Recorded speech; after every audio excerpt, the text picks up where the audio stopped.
पैर का ऑपरेशन हुआ है, जो कि पैर यानी कटा है इसमें। तो उन्होंने बोले पैर काटना पड़ेगा।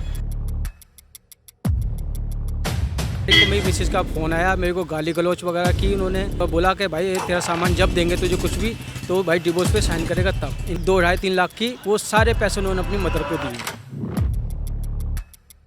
तो उनके ब्रदर के अकाउंट में पैसे डालता रहा हूँ मैं। कहती है मुझे डिवोर्स चाहिए। हाँ जी, उनके भाई का भी कॉल आया, डिवोर्स चाहिए। मेरी शादी लव मैरिज, 1,60,000 उनकी मदर को दिए हैं। नमस्कार, आप देख रहे हैं तेज तर्रार और मैं हूं आपके साथ प्राची रावत। इस वक्त मैं राजधानी दिल्ली के बुराड़ी अस्पताल के बाहर मौजूद हूं। आप देख सकते हैं मेरी मौजूदगी जो है बुराड़ी अस्पताल के बाहर है। देखिए मेरे साथ जो है यहाँ पर एक शख्स मौजूद है। सबसे पहले तो मैं आपको जो है इनकी हालत दिखाना चाहूँगी। इनकी हालत देखिए कितनी ज़्यादा जो है यहाँ पर ख़राब है। कई महीनों से ये अस्पताल में भर्ती है, मगर इनके कई आरोप जो है यहाँ पर लग रहे हैं इनकी पत्नी के ऊपर और इनके पत्नी के घर वालों के ऊपर। अब क्या कुछ ये पूरा मामला है कि क्या इनकी पत्नी इनको छोड़कर जा चुकी है, इनकी ऐसी हालत देखकर ये तमाम जानकारी इन्हीं से लेंगे, तो खबर को अंत तक ज़रूर देखिएगा। क्या नाम है आपका? मेरा नाम रोहित शर्मा है। अच्छा, आपको ये क्या बीमारी थी और कब से थी? मैं शुगर पेशेंट हूँ, मेरे को 8 साल हो गए शुगर की उससे। तो अचानक ही अभी आपका 2024 में मेरे पैर में इन्फेक्शन हो गया, जिसकी वजह से इन्फेक्शन ज़्यादा बढ़ गया। वो मेरे को यहाँ बुराड़ी हॉस्पिटल में अपना एडमिट होना पड़ा। आप कब से एडमिट है हॉस्पिटल? मैं 13 फरवरी 2025 से एडमिट था और 22 फरवरी को मेरा पैर का ऑपरेशन हुआ है, जो कि पैर यानी कटा है इसमें। तो डॉक्टर ने बोले पैर काटना पड़ेगा, तो पैर काटना पड़ेगा उसकी वजह से। तो अभी क्या परेशानी आ रही है, क्या दिक्कत आ रही है? परेशानी आ रही है कि मेरी मिसेज मेरे साथ मार्च तक तो मेरे साथ रही, सब कुछ मेरे साथ निभाया। उसके बाद उन्होंने क्या काम किया, धीरे धीरे मेरे से दूरियाँ उन्होंने बनाना चालू कर दिया मेरे साथ। मतलब आप यहाँ पे फरवरी में आए थे, हॉस्पिटल में एडमिट हुए थे, मार्च से उन्होंने दूरियां बना ली? हाँ, मार्च से उन्होंने दूरियाँ बना दी। वो भी दूरियाँ उन्होंने अपनी बहनों के लिए, जो कि उनकी सिस्टर का नाम, एक का नाम पिंकी है और एक का पूजा और एक ममता और एक है गुड़िया जो नासिक में रहती हैं। तो इन्होंने सबने प्लान बनाया कि उससे भैया वो किसी काम का नहीं, कुछ काम नहीं कर सकेगा, तो एक काम करो उससे आप दूरियाँ बना लो। तो धीरे धीरे मेरे से दूरियाँ बनाने लगे वो लोग। आपको मतलब ऐसे कैसे क्यों लगता है कि आपकी वाइफ जो ये कर रही है उनकी सिस्टर्स के कहने पर कर रही है? क्योंकि जो भी कुछ है, उनकी जो बड़ी सिस्टर नासिक में रहती है, उसका नाम गुड़िया है, वो उसके कहने पे ही सब कुछ, परिवार में जो भी कुछ होता है उनके उसके कहने पे ही होता है। कितने साल हुए थे आपकी शादी? मेरे को 2009 में मेरी शादी हुई है, 16 साल मेरी शादी को हो गए। तो और आपकी जैसे इतनी शादियाँ हो रखी है, आप इतने टाइम से उनके साथ रह रहे थे, तो पहले कभी ऐसी कोई बात हुई? पहले कुछ ऐसी कोई बात नहीं थी। उसके बाद 2018 में उनकी सिस्टर ने फिर उनके कोई कान वगैरह कुछ भरे थे, तो वो चली गई थी। कहाँ चली गई? वो अपने घर चली गई थी, ठीक है। फिर 5-6 महीने उनके जो चाचा हैं शिव प्रसाद, जो मेरे चचा ससुर लगते हैं, उन्होंने किसी तरह मुझे मना मुनू के कि भाई इसको रख लो, ऐसा कुछ नहीं होगा दोबारा। तो उन्होंने गारंटी भी ली थी, तो मैं उनको फिर दोबारा लिया था 2021 में। मतलब पहले भी वो ऐसे नाराज़ होकर जा चुकी थी। तो अभी कोई ऐसी बात है कि नाराज़ चल रही है आपसे या फिर आपकी बीमारी की वजह से वो गई? अभी तो सिर्फ बीमारी की वजह से है और कुछ नहीं है। बीमारी की वजह से क्या है कि इन्होंने अभी मेरे को इनकी सिस्टर 9 तारीख को यानी रक्षाबंधन पे पूरी फैमिली आई थी वहाँ पर घर पे। इन्होंने मीटिंग की है, बाकायदा बातचीत की है और उसके बाद करके इनका प्लान बना है डिवोर्स का, कि इसको डिवोर्स दे दो। तो 11 तारीख को मेरी मिसेज का फ़ोन आया, मेरे को गाली गलौच वगैरह की उन्होंने और बोला कि भाई तेरा सामान जब देंगे तुझे कुछ भी तो भाई डिवोर्स पे साइन करेगा तब। इनके भाई का भी फ़ोन मेरे पास आ चुका है, उसका नाम शिवम है। तो उनकी पूरी फैमिली चाहती है कि वो आपकी वाइफ आपसे डिवोर्स ले? हाँ जी, उनकी पूरी फैमिली चाहती है, उनकी मदर भी चाहती हैं।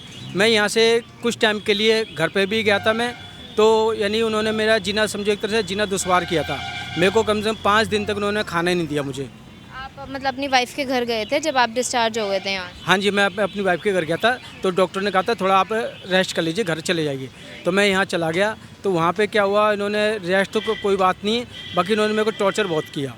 किस तरीके का टॉर्चर? मतलब है कि मेरे को उनकी मदर गाली गलौच करती रही और उसके बाद के वो मेरे को गाली गलौच करती रही और 5 दिन तक मुझे यानी खाना वगैरह कुछ नहीं दिया और मैंने बाहर से खाना मंगा के किसी तरह खाया। शुगर पेशेंट है, आपको फिर खाना नहीं दिया? नहीं, खाना नहीं दिया। और मेरा शुगर मॉर्निंग के टाइम 5 दिन के बाद देखा था धीरे धीरे घट रहा था, जो कि मेरा 30% शुगर हो गया था। और सुबह मॉर्निंग में समझो मेरे को चक्कर वगैरह आने लगे, तो मैंने उठ के चीनी वगैरह का घोल बना के अपना शुगर लेवल बढ़ाया था। ये आपने मतलब खुद ही मैंने किया। ये कब की बात है? ये अभी आपका मैं यहाँ से चला गया था 27 तारीख को चला गया था, सॉरी 25 जुलाई को चला गया था यहाँ से मैं। तो फिर आपको दोबारा भर्ती होना क्यों पड़ा? इसी वजह से कि आपका प्रॉपर मतलब आपकी देखभाल नहीं करेगी? मेरे को दोबारा इसलिए होना पड़ गया कि मेरे जो इस पैर के जो दूसरे पैर की सर्जरी हुई ना, इसकी देखभाल नहीं हो पाई थी, वो मेरी मिसेज ने देखभाल नहीं की थी, तो दोबारा इसमें यानी घाव भर नहीं रहा था, तो दोबारा मेरे को यहाँ एडमिट होना पड़ा। तो इसके लिए डॉक्टर ने, जो यहाँ के डॉक्टर वगैरह हैं, उन्होंने एडमिट के लिए दोबारा मेरे को बोल दिया था कि आप दोबारा एडमिट हो जाओ। फिर आप कब एडमिट हुए थे दोबारा मैं एडमिट यहाँ पे 4 दिवस को हुआ हूँ, आपका अगस्त को। हाँ जी, 4 अगस्त। मतलब इतने टाइम फिर आप अपनी वाइफ के घर पे ही रहे थे? मैं यानी 25 जुलाई से, हाँ 4 तक मॉर्निंग तक रहा हूँ मैं। तो जैसे आपकी शादी को कैसे काफ़ी टाइम भी हो गया, तो आपके बच्चे भी? हाँ जी, 2 बच्चे हैं, 2 गुड़ियाँ हैं मेरी। अच्छा, लड़कियाँ हैं आप? हाँ, दोनों लड़कियाँ हैं। उनकी उम्र क्या है? एक गुड़िया की 13 साल है और एक की 8 साल है। अच्छा, मतलब नाबालिग ही हैं दोनों। तो ये दोनों अभी कहाँ रह रही हैं, अपनी मतलब मम्मी के साथ या आपकी वाइफ के साथ? हाँ, उनके साथ ही रह रही हैं, अपनी नानी के साथ ही रह रही हैं, और बच्चों से ना मुझे बात करने देती है, ना बच्चों, इसी बीच ना बच्चों को यहाँ पे हॉस्पिटल लेके आई मेरे को दिखाने के लिए। कोई फ़ोन कांटेक्ट नहीं, कोई कुछ नहीं, उन्होंने फ़ोन भी स्विच ऑफ कर लिया है। तो जैसे आप इतने टाइम से अस्पताल में, पहले भी आप थे अस्पताल में, रवि भी हैं, तो एक बार भी कोई फैमिली वाला या फिर आपकी वाइफ ही उनके फैमिली वाले को देखने के लिए आए आप?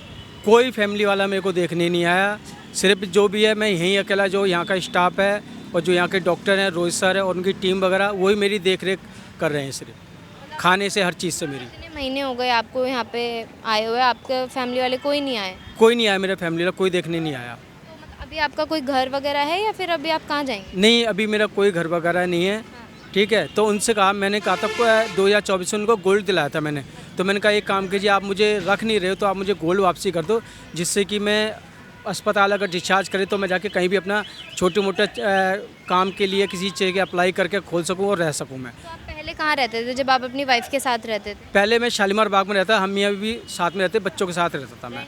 हाँ जी, रेंट पे रहता, नहीं रेंट पे रहता था। हाँ जी। फिर वहाँ से आप वाइफ जो है कब गई?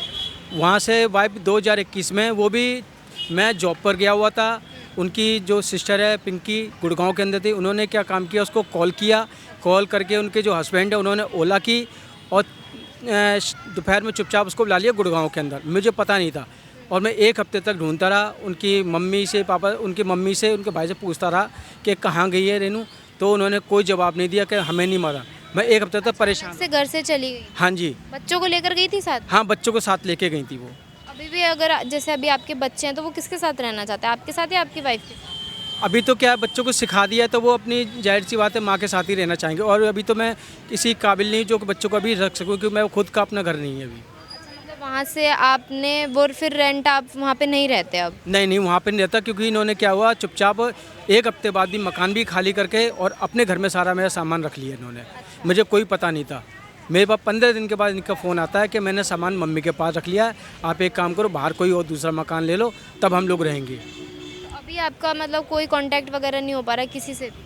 नहीं, कोई कांटेक्ट नहीं। और जो कि 2021 में गई थी और जब से 5 साल से वो अपनी मदर के पास रह रही हैं, जॉब करती हैं, जॉब का पैसा जो भी है वो अपनी मम्मी को देती हैं, और जो मैंने उनको ट्रांजैक्शन की थी 2-2.5-3 लाख की, वो सारे पैसे उन्होंने अपनी मदर को दिए हैं। तो आपने किस चीज़ की ट्रांजेक्शन? जैसे कि खर्चा वगैरह के लिए, तो उन्होंने मेरे से कहा था कि भाई घर के लिए, बच्चों के लिए खर्चा वगैरह दो या कुछ है, तो उनके ब्रदर के अकाउंट में पैसे डालता रहा हूँ मैं और पेटीएम करता रहा हूँ, और घर पे जैसे कि जो राशन लगता है, जो भी कुछ लगता है, तो वो राशन भरवाता रहा हूँ। वो बाकायदा बिल वगैरह सब कुछ नीचे दुकानों से लिया मैंने कम से कम 10-10 हज़ार रुपये का राशन दिया, सिर्फ 2 बच्चे और एक वाइफ के लिए। तो अभी लास्ट बात क्या हुई है और उन्होंने क्या बोला है? लास्ट में मेरी कोई बात नहीं है, कोई कुछ नहीं है, सिर्फ अभी इनका 11 अगस्त को मेरा कॉल आया, कहती है मुझे डिवोर्स चाहिए।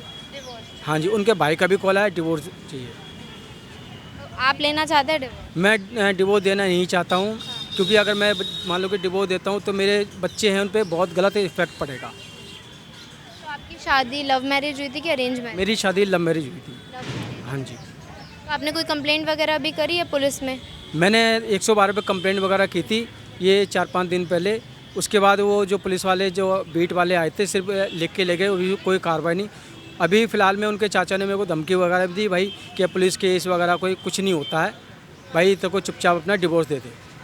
हाँ जी। तो आपने किस रिगार्डिंग जो है कंप्लेंट करी थी कि आपकी वाइफ जैसे चली गई, इस रिगार्डिंग या फिर बच्चे चाहिए, किस रिगार्डिंग आपने कंप्लेंट? मैंने ये कहा था, मैंने कहा मान लो चलो मेरे साथ नहीं रहना चाहते तो मेरा गोल्ड दिला दो, ठीक है, चाचा से इतना ही बोला था। तो वो क्या कह रहे नहीं तुम पहले साइन करो, उसके बाद तुम्हें जो भी सामान मिलेगा वो भी कोर्ट से मिलेगा। अब कोर्ट में आपको पता है कि ये तो है नहीं कि मान लो अब मेरे पास नहीं पैसा नहीं कुछ नहीं, मैं कोर्ट में कैसे धक्के खाऊंगा मैं, ठीक है, ना कोई वकील ना कोई कुछ भी। उसके बाद अगर मेरे को देंगे भी तो मान लो कि साल 1.5 साल बाद ही मुझे कुछ मिलेगा, और जब तक मैं क्या करूँगा, मान लो इस बीच में जो कुछ हो जाए कुछ, उसका कौन जिम्मेवार होगा। तो ये जो धमकी वगैरह आपके मतलब वाइफ के भाई ने दी थी, इस रिगार्डिंग आपने बोला था पुलिस? हाँ, मैंने कंप्लेंट वगैरह दी है, चाचा के खिलाफ भी कंप्लेंट वगैरह दी है, तो मेरी अभी कोई कार्रवाई नहीं हुई उसकी। तो अभी आपके पास ऐसा कोई प्रूफ वगैरह है कि उन्होंने जैसे धमकी दी हो कुछ ऐसा? हाँ, मेरे पे चाचा की रिकॉर्डिंग है। हाँ जी। अब देख सकते हैं हम लोग इस वक्त बुराड़ी अस्पताल के बाहर जो है मौजूद है, और हमारे साथ ये शख्स मौजूद है जिन्होंने हमें बुलाया कि किस तरीके से इनके साथ यहाँ पर जो हॉस्पिटल में तो इनका इलाज काफ़ी अच्छी तरीके से जो है चल रहा है, मगर इनकी वाइफ जो है इनको छोड़कर जा चुकी है और वो इनसे तलाक लेना चाहती है, मगर ये उनको तलाक नहीं देना चाहते। वो इसलिए इनको डिवोर्स देना चाहती है इनकी हालत देख के। अभी आप देख सकते हैं इनका पैर जो है, इनके इलाज चल रहा था, इनको शुगर की बीमारी है जिस वजह से डॉक्टर्स को जो है इनका पैर यहाँ पर काटना पड़ गया। दूसरे पैर का भी आप देख सकते हैं इनका इलाज यहाँ पर चल रहा है, और बताया जा रहा है कि काफ़ी समय से जो है अस्पताल में भर्ती हैं। इनकी वाइफ पहले भी झगड़े करके जो है जा चुकी थी, अपनी मदर के साथ वो रहती थी, 5 साल से जो है वो उनके पास रह रही थी, मगर अब जो है इनका जब इलाज चल रहा था तो काफ़ी टाइम से, जैसे कि इन्होंने बताया कि फरवरी में यहाँ पर भर्ती हुए थे, और मार्च में जो है उन्होंने अपनी ये जो इनकी वाइफ है वो इनके साथ जो है दूरियाँ बनानी उन्होंने शुरू कर दी थी। हालांकि उसके बाद ये थोड़े टाइम के लिए अपनी वाइफ के घर भी गए थे, अपनी मतलब जो वाइफ जहाँ रह रही थी उनके घर भी गए थे, मगर इन्होंने बताया कि उन दिनों 5 से 7 दिन ये वहाँ रहे, मगर इनके साथ यानी कि इनको खाना पीना नहीं दिया गया। इस तरीके का बर्ताव जो इनकी वाइफ द्वारा किया गया, ऐसे ये आरोप यहाँ पर लगा रहे हैं। अब इनकी वो रिकॉर्डिंग्स भी सुनेंगे कि क्या इनको जो है वो धमकी दी गई थी। इनका कहना है इनके जो वाइफ है उनके भाई ने इनको धमकी दी थी कि डिवोर्स जो है दे दो, नहीं तो क्या करेंगे वो। नहीं कह रहे, वो कह रहे कि पुलिस की कार्रवाई कुछ नहीं होता है, चाहे आप किसी के पास भी अर्जी लगा लो कुछ नहीं होता, कि आपको लास्ट में यानी ससुराल में ही यानी आना पड़ेगा। ये उनके चाचा की रिकॉर्डिंग है। कल मीडिया वाले आए थे मेरे लिए, कल मीडिया कवरेज करके ले गए, अभी थोड़ी देर में न्यूज़ भी आने वाली है। तुम मेरे को उसको रोक रहे हो हर चीज़। तुम कभी पिंकी क्या जा रही है, कभी कहीं घूमने जा रही है, तुम मेरे पैसे ऐसे बर्बाद करोगे। पवन ने भी 50,000 रुपये दिए कम से कम इसको खर्चे के लिए कि पैसे की भी बात कर रहे हैं कि कोई पैसे वगैरह दिया? हाँ, मैंने 1,60,000 उनकी मदर को दिए हैं। अभी तक आप उनको टोटल इतने पैसे दे चुके हैं? उनको यानी उनको ज़रूरत थी, अपनी जो पिंकी जो उनकी लड़की है तो उसकी शादी होनी थी, शादी में पैसे कोई इनकी हेल्प नहीं करता रिश्तेदार, मैंने उनकी हेल्प की है, 1,60,000 रुपये दिए। तो देखिए आपने ये पूरी रिकॉर्डिंग भी सुनी है कि किस तरीके से इनके भाई जो है इनको धमकी दे रहा है। उनका ये भी कहना है कि इनकी जो वाइफ है उनकी बहनें जो है उनको भड़का रही है, जिस वजह से उनकी वाइफ अब जो है इनसे तलाक चाहती है। अब आपने ये पूरी खबर सुनी है, इस पूरी खबर को लेकर आपकी अपनी जो भी राय है कमेंट बॉक्स में ज़रूर बताओ। और अगर दूसरा पक्ष भी हमसे इस रिगार्डिंग जो है बात करना चाहता है वो भी हमें कॉन्टैक्ट यहाँ पर कर सकता है, क्योंकि हम जो है अपने आप से सारी बातें नहीं कह रहे, ये सारे आरोप जो है इन्होंने यहाँ पर लगाए हैं। पूरी खबर को लेकर आपकी अपनी जो भी राय कमेंट बॉक्स में ज़रूर बताओ, और ऐसी ही तमाम खबरों के लिए देखते रहिए हमारे चैनल तेज तरार को। दिल्ली से कैमरा पर्सन आशुतोष के साथ मैं प्राची। अगर आपको हमारी ये वीडियो पसंद आई हो तो इसे लाइक एंड शेयर करना बिल्कुल भी ना भूलें। इसके साथ ही हमारे चैनल तेज तरार को जरूर सब्सक्राइब करें, और हाँ, बेल आइकन को दबाना बिल्कुल भी मत भूलिएगा, जिससे दिल्ली से जुड़ी तमाम खबरों की नोटिफिकेशन सबसे पहले आप तक पहुंचे।